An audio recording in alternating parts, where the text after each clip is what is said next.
Fala pessoal, sejam muito bem-vindos, muito bem-vindas a mais uma aula da nossa segunda fase OAB aqui do ProOrdem Santos.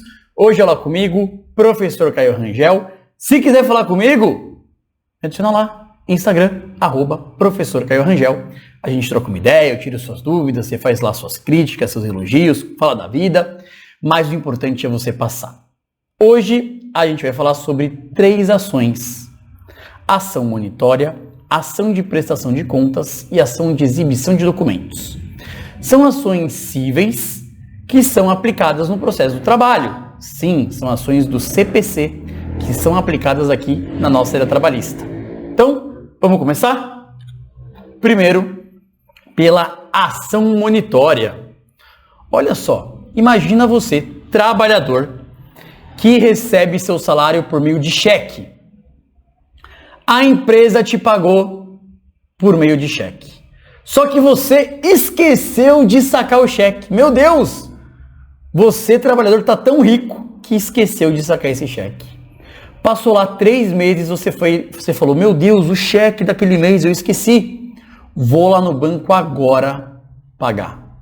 Chega no banco, o banco fala, meu amigo, esse cheque está prescrito. Não dá mais para sacar. Você vai na empresa e fala, empregador, olha só, aquele cheque daquele mês eu esqueci de sacar e ele prescreveu. Você pode fazer um outro para mim? O que a empresa fala? Não, ninguém mandou, você deixar prescrever. E aí, será que existe alguma ação para que esse cheque, que é um título executivo, mas que por ter sido prescrito perdeu a sua força de execução, possa recuperar essa força executiva? Sim, existe a ação monitória. Então anota aí o conceito. Ação monitória é ação cabível quando o credor, nesse caso aqui nosso trabalhador, possui uma prova escrita sem eficácia de título executivo para pagamento de quantia em dinheiro, entrega de coisa, fungível ou infungível, entrega de bem ou imóvel e ainda o inadimplemento de obrigação de fazer e não fazer. Ou seja, o autor, ele tem um título, o reclamante tinha um título, tinha um cheque, mas por ter sido prescrito esse cheque, ele perdeu a sua força executiva. Então, para que esse cheque possa recuperar essa força executiva, eu vou me utilizar da ação monitória, para que o título possa recuperar a sua força executiva. Mas olha só que interessante, para que a monitória seja cabível, você precisa ter o título. Só que esse título, repito, ele perdeu a força executiva dele, tá? Bom, o que significa então sem eficácia de título executivo? Significa que o documento, que o título, não tem mais força de uma execução judicial. Uma nota promissória sem data, sem assinatura, um cheque prescrito, são exemplos aí trabalhistas, tá? A ação monitória é um procedimento simplificado que pode ser utilizado pelo credor para cumprimento de uma obrigação de pagar, de entregar ou fazer. Aqui na área trabalhista é mais uma obrigação de pagar, tá? E aqui nessa observação de baixo eu coloco que na Justiça do Trabalho cabe citar como exemplo a utilização para cobrar uma dívida prevista em um cheque que foi prescrito. Então, o cheque prescrito, embora não permita a execução imediata, ele ainda é considerado uma prova escrita da dívida e, portanto, pode ser base para uma ação monitória. Então, pensa, na ação monitória você tem o título, mas esse título que tinha uma força executiva perdeu essa força de execução, tá? Repito, por exemplo, uma nota promissória, você tem o título, mas ela não tem assinatura, então ela não tem força executiva. O cheque é o título, mas ele prescreveu, você perdeu a força executiva. Então, na monitória, eu vou ter por objetivo recuperar essa força executiva para fazer com que eu possa receber o valor, tá? Onde está prevista a monitória? Lembra? Lá no CPC. Você vai anotar os artigos 702, ou melhor, 700 a 702 do Código de Processo Civil. Já pode marcar aí no seu material, 700 a 702 do CPC. Depois, tópico 3, hipóteses de cabimento. Eu acabei de falar, mas lá no artigo 700 do CPC, nós temos que a ação monitória pode ser proposta por aquele que afirma, com base numa prova escrita, que prova escrita? No título, que não tem uma eficácia executiva, ter o direito de exigir do devedor o quê? O pagamento da quantia em dinheiro, a entrega da coisa fungível e infungível, ou o adimplemento de uma obrigação de fazer ou de não fazer. Tá? Tópico 4, procedimento. Como é que funciona aí na monitória? Primeiro, ajuizada a ação monitória. O réu vai ter um prazo de 15 dias para pagamento ou para apresentar uma defesa que é chamada de embargos monitórios. Se o réu falar realmente esse cheque, mesmo prescrito, é de direito do reclamante aqui, ele vai lá, paga o valor, se ele pagar, é extinto o processo e o réu fica isento de pagamento de custas. Mas, se o réu for querer discutir essa ação monitória e apresentar os embargos monitórios, apresentados os embargos pelo réu, será intimado o autor para a manifestação e, posteriormente, o juiz aí proferir o julgamento. Se o juiz julgar a ação, ou melhor, se o juiz entender que os embargos monitórios do réu são improcedentes, o que acontece? Aquele título que perdeu força executiva volta a ter a força executiva e o juiz na mesma ação já executa. Agora, se os embargos monitórios do réu forem acolhidos, ou seja, a ação monitória for julgada improcedente, o título perde a força judicial e não pode mais ser executado. Tá? Por fim, se o réu não pagar e também não apresentar embargos, o título automaticamente já passa a ter a força de execução. Então, lembra? O réu pode pagar o valor ou apresentar embargos monitórios. Se ele não fizer nada disso, o título já adquire força executiva e aí pode-se executar o réu. Bom? Estrutura da peça. Como que fica aí a estrutura? Vamos lá. Da ação monitória. Tópico 1. Endereçamento completo sem abreviaturas para a vara do trabalho. Tópico 2.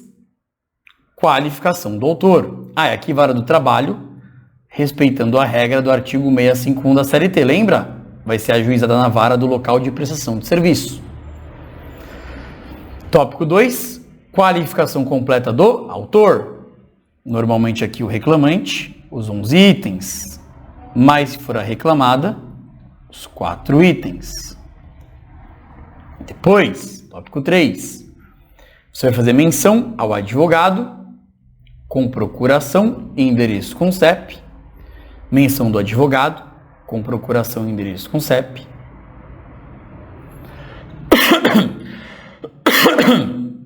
Tópico 4, verbo. Verbo da monitória é propor ou ajuizar. Verbo da ação monitória, propor ou ajuizar. Tópico 5, procedimento, que é o procedimento especial. Tópico 6, nome da peça, como vai chamar a peça? Ação monitória. Previsão legal, artigo 700 a 702 do Código de Processo Civil.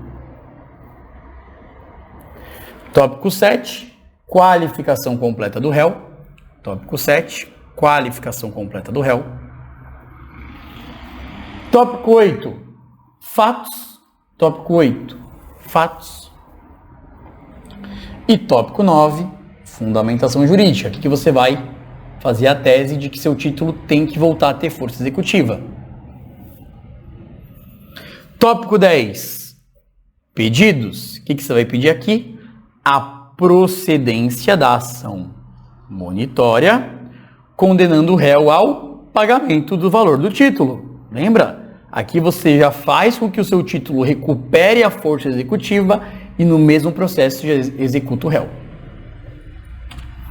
Tópico 11, requerimentos finais. Quais são? Primeiro, você vai pedir a expedição de um mandado de citação para que o réu pague em 15 dias o valor do título, ou então no mesmo prazo ofereça embargos. Na letra B, próximo requerimento, você vai requerer, caso não sejam opostos embargos, a constituição do título executivo judicial, caso não sejam opostos embargos, a conversão do título executivo judicial em mandado judicial executivo. Depois, protesto por provas. E depois, os honorários advocatícios sucumbenciais, indicando sempre o 791-A da CLT. Tá bom? Para finalizar, valor da causa.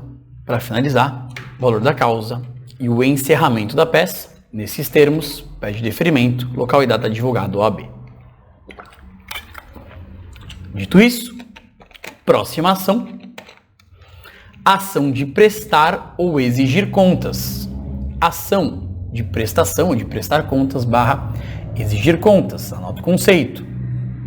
É a ação cabível no processo do trabalho quando uma das partes tem o direito de exigir conta da outra, né? Então, uma parte, por exemplo, a reclamada, tem o direito de exigir que o reclamante preste conta. Como assim? Olha o exemplo. O empregador pode ajuizar essa ação para que o empregado, que é vendedor, preste conta das vendas que realizou. Vamos supor que o empregado se recusa a mostrar o relatório para o empregador. O empregador pode entrar com uma ação de prestar barra exigir contas.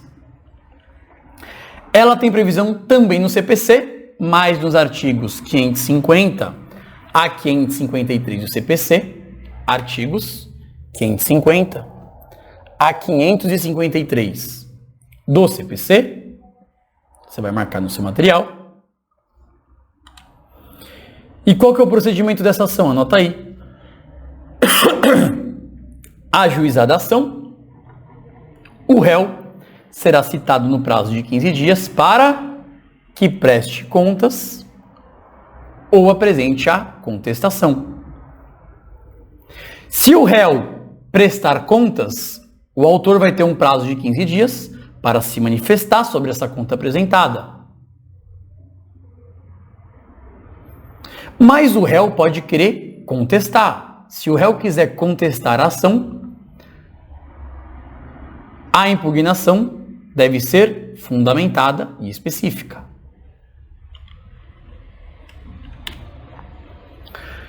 Agora, se o réu não contestar o pedido, o juiz já vai julgar o processo de forma antecipada. Tá? Julgada procedente a ação, ou seja, o autor ganhou, o juiz vai condenar o réu a prestar contas no prazo de 15 dias, sob pena de não ser lícito impugnar as que o autor apresentar. Então, se o réu não apresentar, o autor apresenta as contas que ele acha serem devidas e aí o réu não pode impugnar mais. Se o réu apresentar as contas no prazo de 15 dias, o autor o autor deverá se manifestar em 15 dias. Caso contrário, o juiz pode determinar ainda a realização de um exame pericial. É muito incomum, gente, cair tanto na segunda fase, na área trabalhista, mas na prática também, tá? E por fim, a estrutura da peça dessa ação de exigir contas. Tópico 1, endereçamento completo sem abreviaturas, também para a vara do trabalho, também na regra do 651 da CLT, local de prestação de serviço.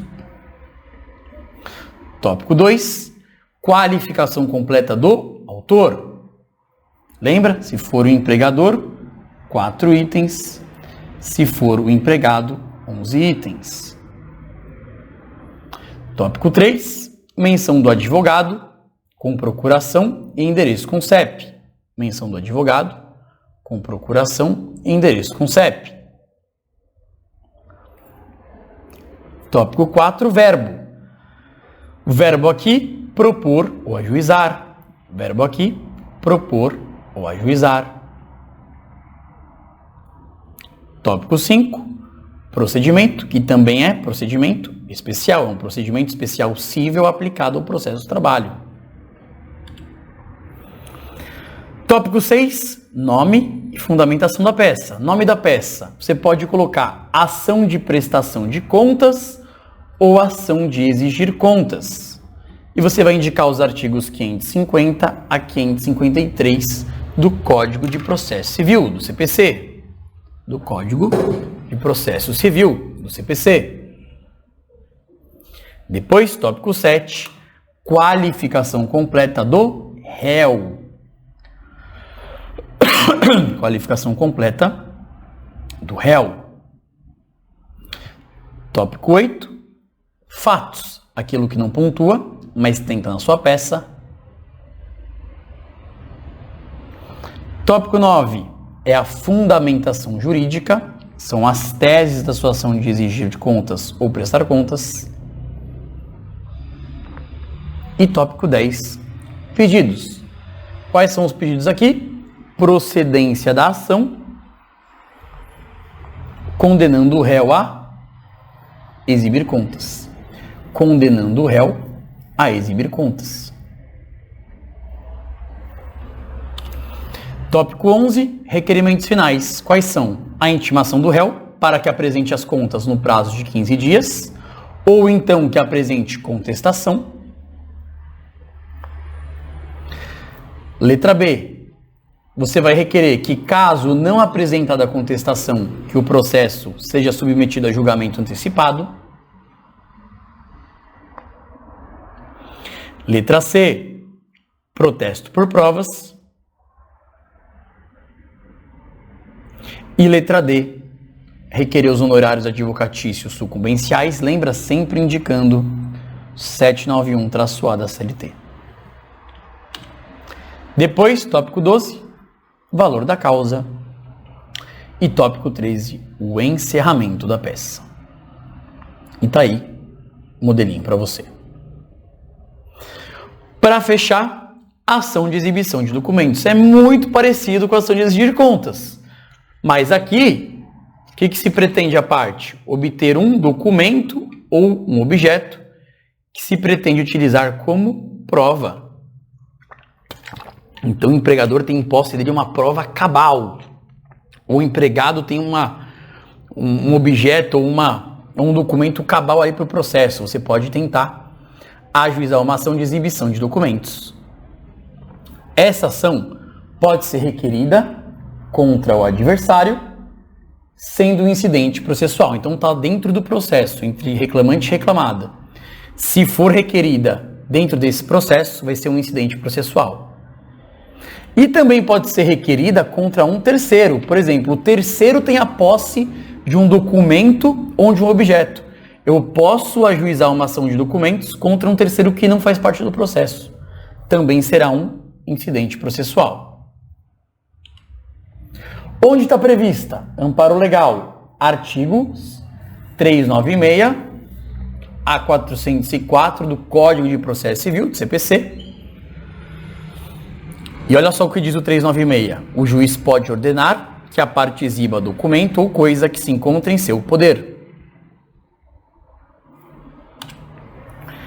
E tópico 3, procedimento. Como que funciona? Então, ajuizada a ação de exibição de documentos, o requerido dará sua resposta no prazo de 5 dias à sua intimação. Tá tudo, gente, aqui nesses artigos está o procedimento. Eu só resumo.